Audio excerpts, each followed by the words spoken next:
Hello students, I am Bhanu sir. बेटा आज अपन पढ़ेंगे लियोनटीफ इनपुट आउटपुट मॉडल। ये मॉडल अपने को दिया था वेस्ले लियोनटीफ ने। इन्होंने इस मॉडल को एक्सप्लेन किया और कुछ अजम्पशंस लेके एक्सप्लेन किया। अजम्पशंस ये थे कि ये मॉडल उन ही इंडस्ट्रीज पे अप्लाई होगा जो एक दूसरे पे इंटरडिपेंडेंट होगी, यानी कि ए इंडस्ट्री के प्रोडक्ट की जरूरत बी को होगी और बी इंडस्ट्री के प्रोडक्ट की जरूरत ए को होगी, और साथ में उन्हीं इंडस्ट्रीज पे अप्लाई होगा जो सिर्फ एक एक टाइप का ही प्रोडक्ट बनाते हो।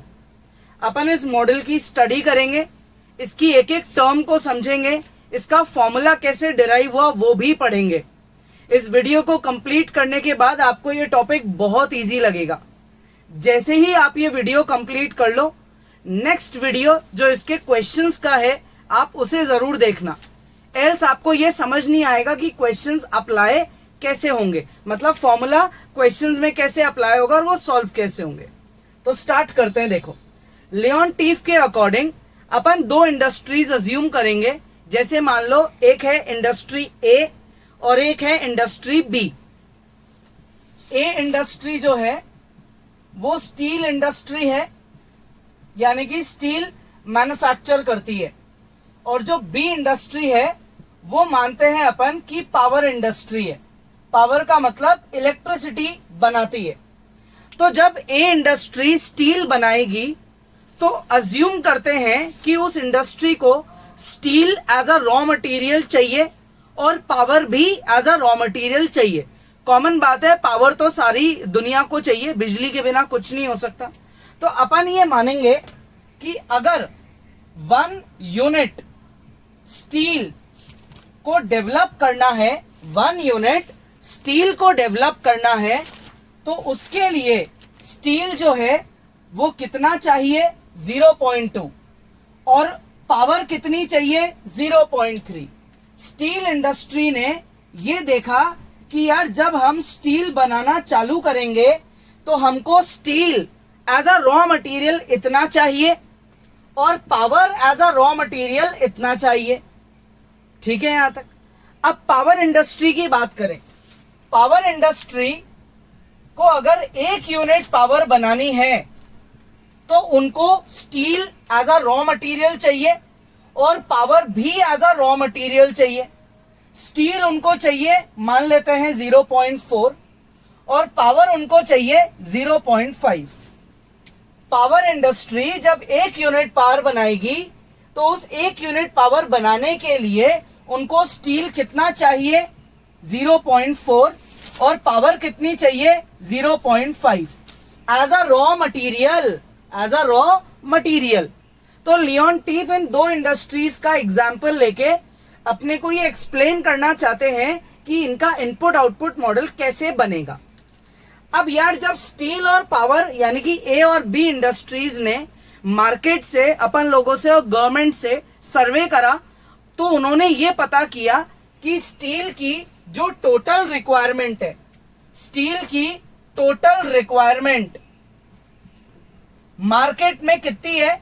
स्टील की टोटल रिक्वायरमेंट इन मार्केट है मान लो कितनी 50 units and total requirement of power market में कितनी है मान लेते हैं 100 यूनिट्स। तब एक क्वेश्चन मैं आपसे पूछता हूं, जब भी कोई इंडस्ट्री बनती है तो वो इंडस्ट्री क्या सिर्फ आपस में ही सप्लाई करने के लिए बनाई जाती है क्या? नहीं, इंडस्ट्री का मोटिव होता है कि पूरी कंट्री, पूरे वर्ल्ड के लिए प्रोडक्ट्स बनाए। तो जब स्टील इंडस्ट्री कोई भी प्रोडक्ट यानी कि स्टील बनाएगी तो खुद के लिए बनाएगी, पावर इंडस्ट्री के लिए बनाएगी और मार्केट के लिए बनाएगी। सिमिलरली पावर इंडस्ट्री जब पावर बनाएगी तो खुद के लिए बनाएगी, स्टील इंडस्ट्री के लिए बनाएगी और मार्केट के लिए बनाएगी। तो अब अपन क्या करेंगे, लियोनटीफ इनपुट आउटपुट मॉडल की टेबल का फॉर्मेशन सीखेंगे और उससे फिर आगे के क्वेश्चन को, मतलब आगे के केस को इजी करेंगे। एक कॉलम अपन बना लेते हैं किसका, आउटपुट का, और एक कॉलम अपन बना लेते हैं किसका, इनपुट का। ठीक है, देखना ढंग से, बहुत इजी है ये। आउटपुट जो है वो ऑब्वियसली दो चीजों का हो रहा है, किस किस का, स्टील और पावर। सिमिलरली इनपुट भी दो चीजों का है, किस किस का, स्टील और पावर। क्लियर यहां तक? अब सुनना ढंग से, स्टील का इनपुट यानी कि स्टील की जरूरत किस किस को है। तो अब देखो यार, एक यूनिट अगर स्टील बनाना है तो उसके लिए अपने को स्टील कितना चाहिए। एक यूनिट स्टील बनाने के लिए स्टील खुद चाहिए 0.2 और पावर कितनी चाहिए 0.3। तो लियोन टीफ ने बोला कि जब आप स्टील की बात कर रहे हो तो स्टील की जो रिक्वायरमेंट्स है वो उसके नीचे लिख दो। स्टील के लिए स्टील इतना रिक्वायर्ड है और पावर इतनी रिक्वायर्ड है। अब जब आप पावर की बात करोगे तो पावर की जो रिक्वायरमेंट्स है वो पावर के नीचे लिख दो। तो पावर की रिक्वायरमेंट्स ये है, ये पावर के नीचे लिख दो। आ गया समझ में? स्टील की रिक्वायरमेंट के नीचे, स्टील के नीचे स्टील की रिक्वायरमेंट और पावर के नीचे पावर की रिक्वायरमेंट। ये हो गई अपनी इनपुट आउटपुट टेबल। अब आगे क्या लिखेंगे? आगे अपन लिखेंगे अपनी मार्केट डिमांड, यानी कि बाजार को कितनी डिमांड है, उनको कितना स्टील और पावर चाहिए। तो स्टील कितना चाहिए, अपना अजम्पशन है 50 और पावर कितना चाहिए, अपना अजम्पशन है 100। तो स्टील की इंडस्ट्री ये सोचेगी कि यार हमको भी स्टील चाहिए, पावर वालों को भी हमसे स्टील चाहिए, मार्केट को भी स्टील चाहिए। तो हम टोटल स्टील यानी कि टोटल आउटपुट मतलब ग्रॉस आउटपुट वो कितना करें। तो यार इसी प्रॉब्लम को तो सॉल्व करने के लिए ये मॉडल बनाया गया है। तो वो मान लेते हैं अभी के लिए अपन एक्स।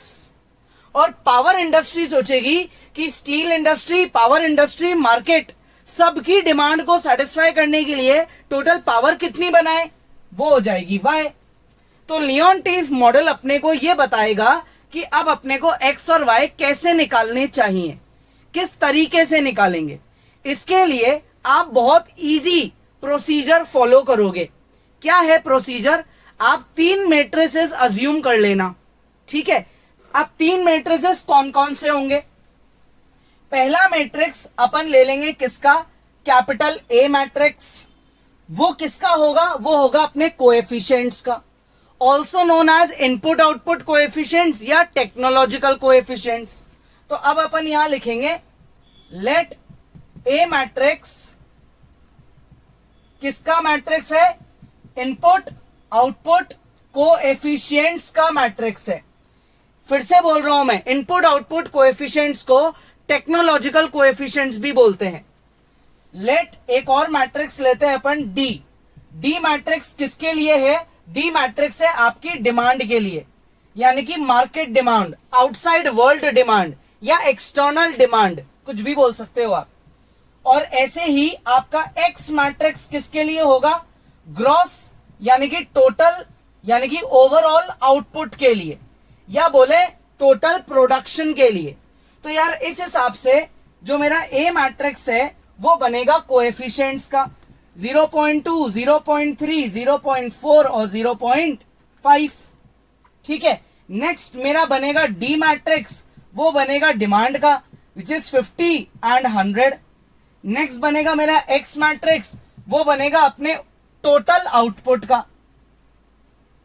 अब अगर आपको टोटल आउटपुट निकालना है तो लियोन टीफ ने एक बड़ी ही इक्वेशन अपने को, बड़ी इजी इक्वेशन अपने को समझाई।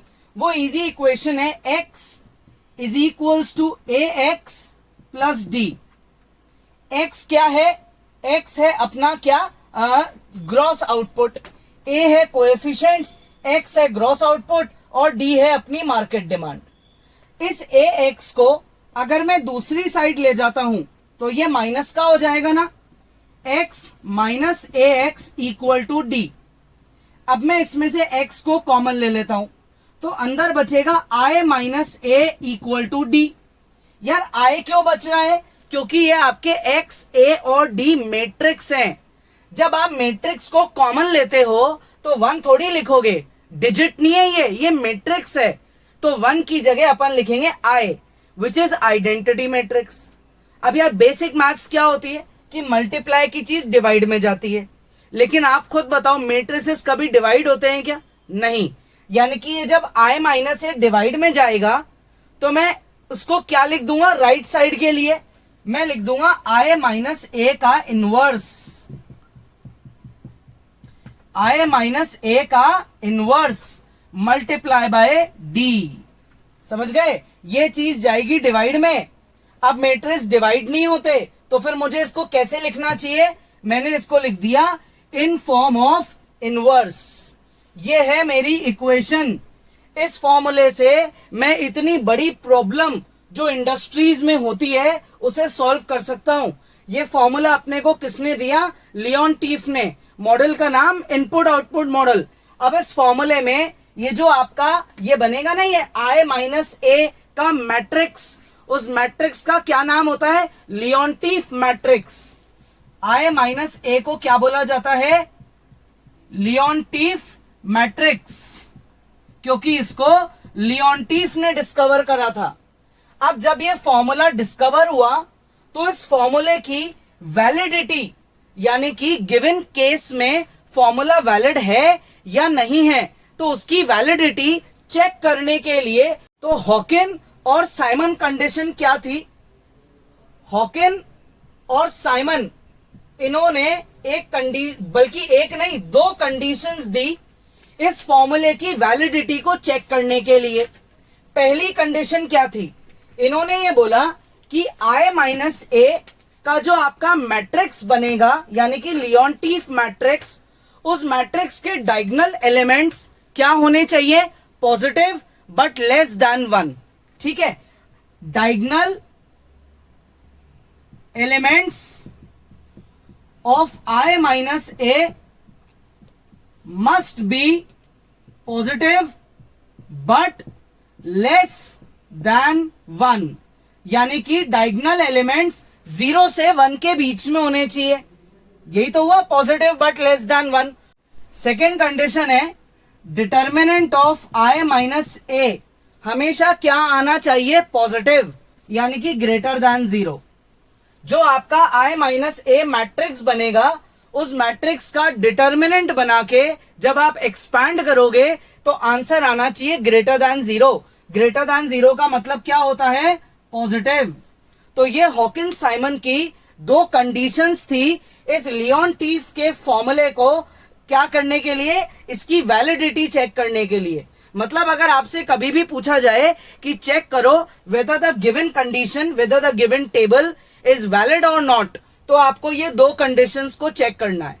और अगर ये वैलिड है तो आप इस फॉर्मूले से क्या निकाल सकते हो? फैक्ट्रीज का ग्रॉस आउटपुट, यानी कि आप ये बता सकते हो कि स्टील को ओवरऑल, स्टील इंडस्ट्री को, मतलब ए इंडस्ट्री को टोटल स्टील कितना बनाना चाहिए और बी इंडस्ट्री को टोटल पावर कितनी बनानी चाहिए, जिसमें स्टील की रिक्वायरमेंट, पावर की रिक्वायरमेंट, मार्केट की रिक्वायरमेंट, सब कुछ सेटिस्फाई हो जाएगा। ठीक है, तो आज की क्लास में अपन ने बड़ा ही इंटरेस्टिंग टॉपिक पढ़ा है, लियोनटीफ इनपुट आउटपुट मॉडल।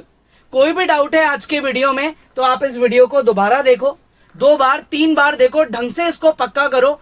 उससे क्या होगा, नेक्स्ट वीडियो में जितने भी एग्जाम्पल्स और क्वेश्चंस हैं वो आपको बहुत इजी लगेंगे। ठीक है, तो पॉज करो, कॉपी करो और रिवाइज करो।